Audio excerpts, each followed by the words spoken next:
Right, guys, this is a new project we've just started here at our Rebels Resale Hub. It's basically we're trying to give people of Rotherham a voice, people who've been through trauma, mental health, recovery, addiction. And people in this who work for the services and organisations to give information about all the services they offer, etc., etc. And as first one today, guys. So thank you for watching. If you are watching, we've got Lee and Alex here today. They're from Rhodes Drug and Alcohol Service, and we're going to ask them a bit about what they do on a daily basis and what services are on offer and how you'd get referred, etc. So, welcome, guys. Welcome. Yeah. I'll start straight into it, like I said. But just give us describe your firm in just a few sentences. Like, what is it? What do you do? Yeah. So it's a completely free voluntary service for people in Rotherham that are wanting support with substance misuse or alcohol use. There's also support for families as well that are going through support for young people, children, if they just need a bit of hand from us as well. Yeah. Sound. Do you do things like one-on-one counselling and stuff like that? And group, do you do groups, count one-on-one? Is there a bit of everything? Yeah. Sort of depends what area of service, really. So at the minute, we've got a structured pathway for people with non-opiate substance use, so cannabis, cocaine, that kind of thing. One-to-one support is available for everybody coming through the door as well. That's probably the main part of our support. Group works is a massive part of what we do because ultimately people moving on the recovery need that peer support from everyone else. Definitely. So we try to encourage everybody to do groups, but one-to-one support, prescribing support. Sorry, I did forget to say, Alex, you are a manager. I'm a team leader. Yeah. Team leader, that's it. And Lee, what are you? I'm a recovery worker on non-opiate team. Yeah, he's a recovery worker. I'm sorry, I forgot to ask you that, guy.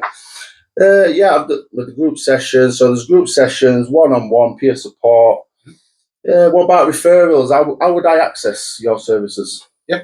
So self-referrals can be made by phone, just ringing our front line. Easiest way to get into services through an online referral as well. So if you just Google Rhodes Rotherham, first link up there, there's an online form that you can do for yourself. You can refer other people to that link as well. So friends, family, if you're concerned for somebody, that's absolutely fine. You need consent from that person though. Yeah.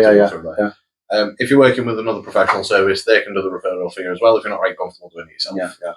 So Lee, talk us through your daily routine. What do you do on a daily basis at Rhodes? Daily routine, well, my role's changed slightly, quite a lot, hasn't it? Jack of all trades. So when I first joined Rhodes, I were on assessments team, so we'd be dealing with the referrals coming in on a daily basis. We get a list of people that have referred in, or where, like people have referred their client into us. And then we'd make contact with them and organise a face-to-face meeting with them, either one-to-one or on a telephone. So then it'd be just a case of contacting them in to go through basically where they're at, what substance problem there is. But on the assessment side of things, the roles changed from the assessment side because on the assessment side, we'd go a lot deeper at first point of contact with talking about their overall living circumstances. If there's any criminal justice issues, if there's any, we've got to look at child safeguarding. Yeah, definitely. We've got to look at safeguarding the children and the adult, the client. Yeah, is that what? So you've had to do all this training as well, then? So both for you, obviously. Otherwise, you won't be in the job. We're on a structured training. So, can I just walk in and ask for help? Yeah.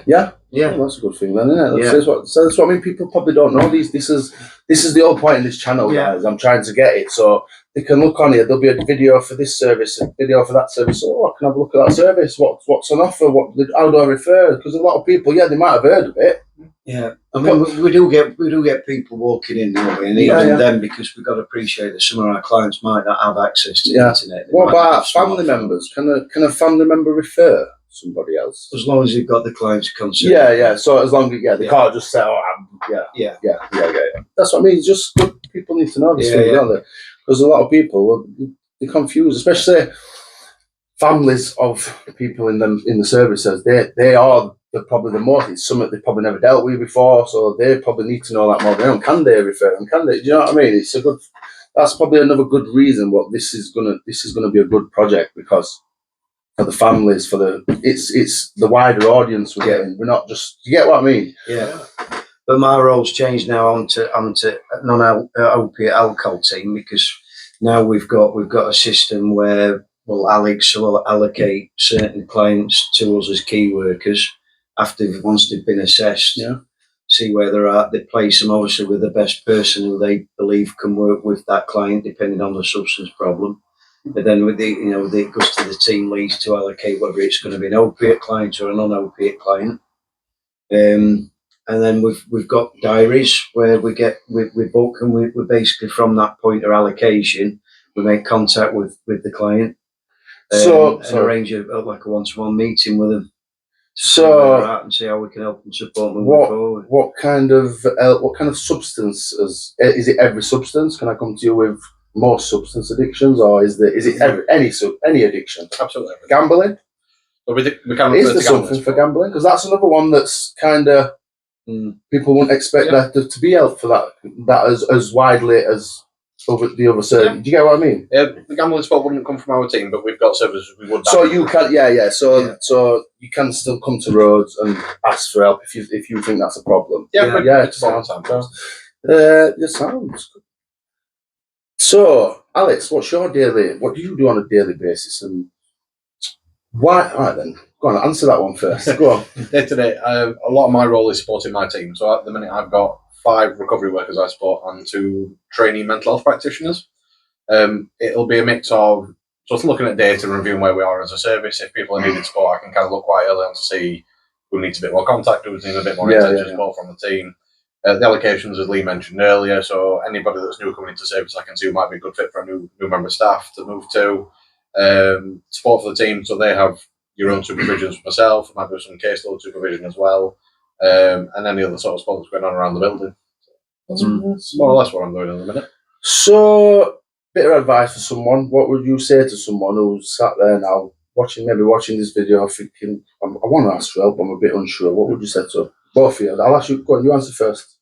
I think it's because I was an opiate recovery worker prior to moving into team lead, and I think the biggest conversation I have with people with that sort of regret or sort of shame around substance use, and I think I've had a conversation today about someone who's coming to groups for the first time, and it was that I didn't think there was other people out there like me. Yeah, definitely. No, I think a lot of it is burying your head in sand as well. A lot of people definitely, like I said, they'll be watching this now saying, I ain't got that problem, I'm not that bad, and they think you're justifying it.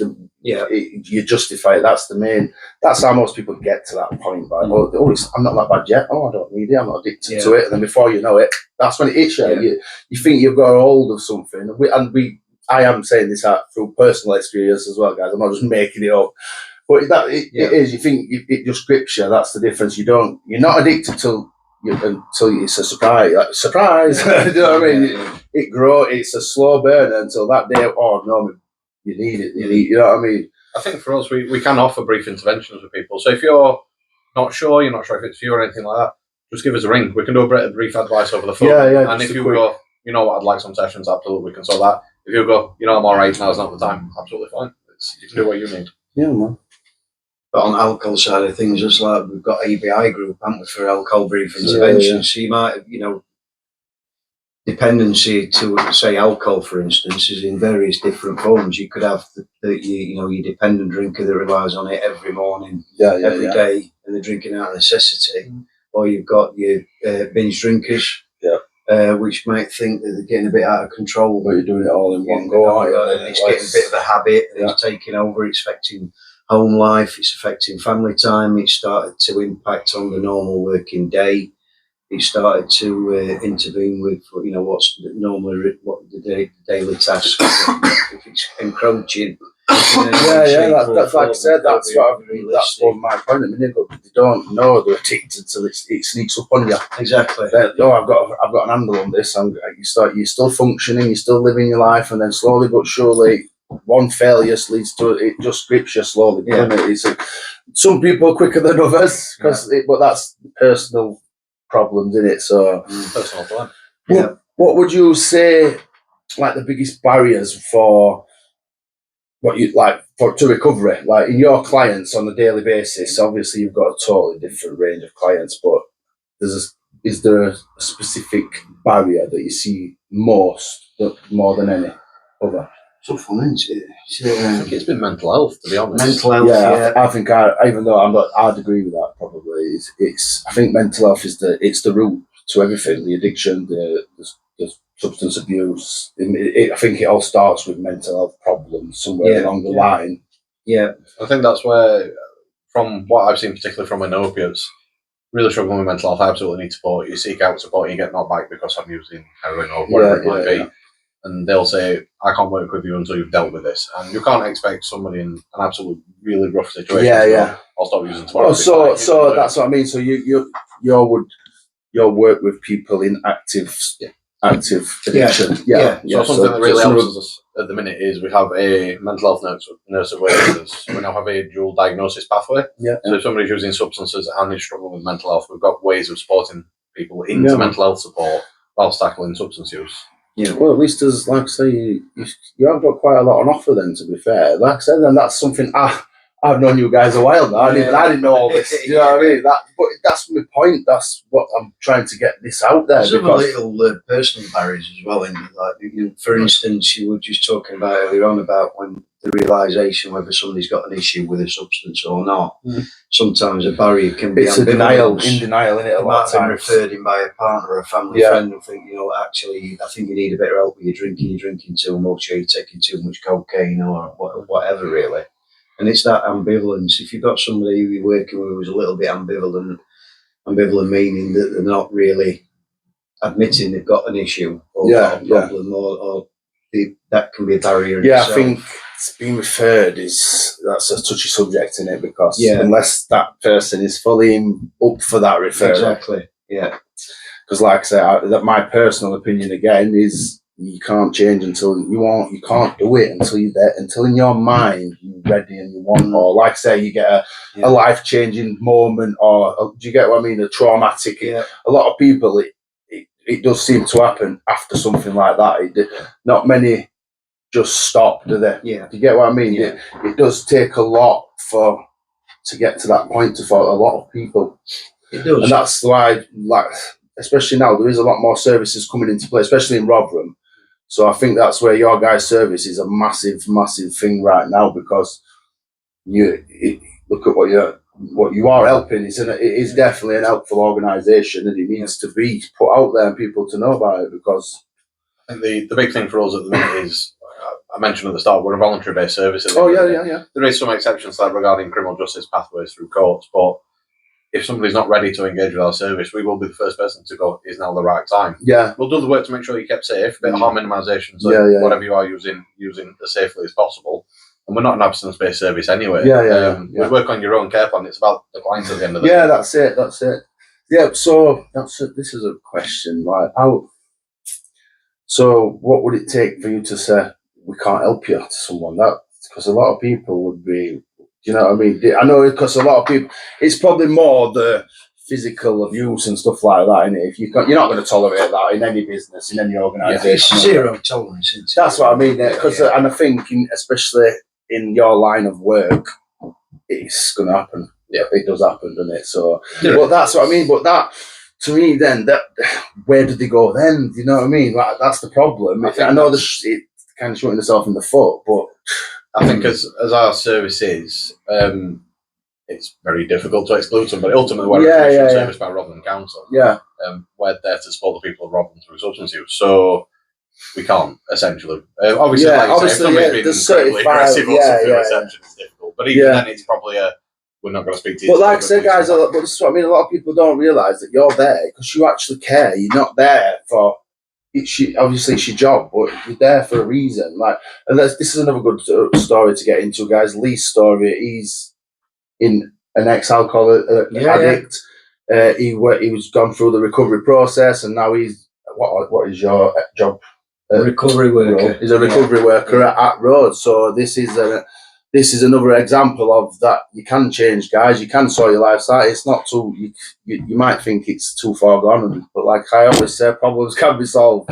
Yeah, they can. Yeah. So, like I said, that is a massive thing. He's been through some serious trauma, some serious problems with alcohol. He's nearly died, and you've come a long way, haven't you, Lee? I'm here. That's it. But lucky to be here, though. That's the difference, and not many people are. who go through that. You know what I mean? You know probably a few yourself. We all probably know a few people that's not made it through it. And that's the good thing about services for somebody in mixer addiction, in stoma addiction, because, you know, the services out there, they're out there for me, but at the time I chose not to access them. Yeah. You know, looking at it from a flip side of the coin now, I realise, you know, working for a service provider like Rhodes, I were under Change Grow Live, this provider before Rhodes. CGL, yeah. But the ethos were there, you know, they were the same, you know, the mental health, the peer support. It's not just the addiction. We look at the whole client.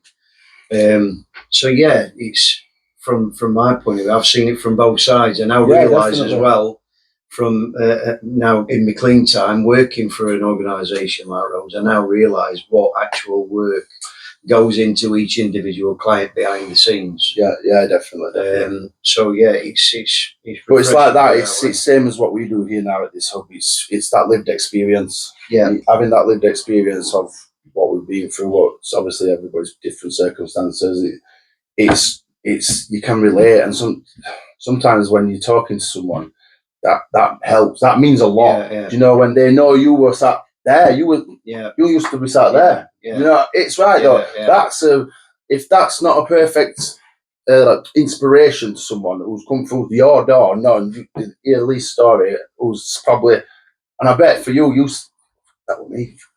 Oh yeah, and you don't realise how many options there is for you suffering addicts. I bet on a daily basis you get to actually see and appreciate how lucky you are. But what you have now. Well, yeah, because if I hadn't engaged with services, Change, Grow, Live, and working for Rhodes now, you know, obviously, they what they provide is vital to somebody in recovery.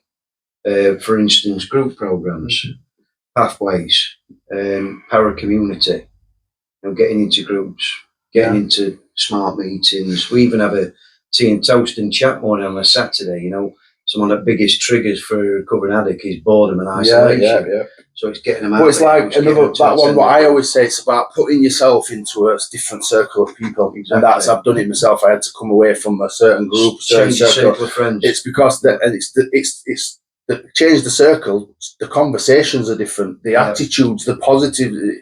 And I swear by this, it works. It absolutely works. You sit with all negative. Then people just pull down. It actually makes you feel crap inside. It's a bad vibe, and it is though, isn't it? You get a really bad vibe from people. But anyway, guys, I think we've. Where is it? Where are you? I am going to put all these details up. I'll have them flashing up on the video, but just for sake of it. So our main office is Compton House, which is number 1 Moorgate Road. Yeah, we do have community hubs in. It's just round corner from Job Centre, just so anybody, just as a reference. it's just a good reference. That's all, guys. I navigate by pubs. No. Yeah, and we've got community hubs down at Shiloh, Wath Town Hall, Maltby. So people can be seen in the community as well, but our main office is Compton House. Yeah, I'm hoping to try and get something going with you guys as well, for you to come and have a drop-in day with one of your guys or whatever. I'm not, obviously, it's first heard about this, by the way. No, but it's just same again, just like you do. You've got it's an out thing. We'll set you up in one of the back rooms for just to have that day where people can just come in and like I said, some people, it's just another thing. Just to let people know we're there. Yeah, that's it. That's like I said, that's what this is all about. I want this to become a big thing. So it's the channel. So even organisations, you want to know anything about that service, go and have a look at that channel. He's got it all there. That's what I'm trying to build this to, and I hope we can get it up there. So anyway, guys, thank you very much for coming. First guest, special guest. No, actually, thanks for coming, guys. It's like I say, I've got big plans for this thing. I want to take it up there, and it's been good. Like I say, if any information, any extra information, address and everything, I will put it up on the comments of the video, on the explanation of the video, etc. So thank you very much for watching, guys. Voices of Rotherham, Jimmy D22 on Rumble. Thank you. Take care. Thank you. Nice one. That was that.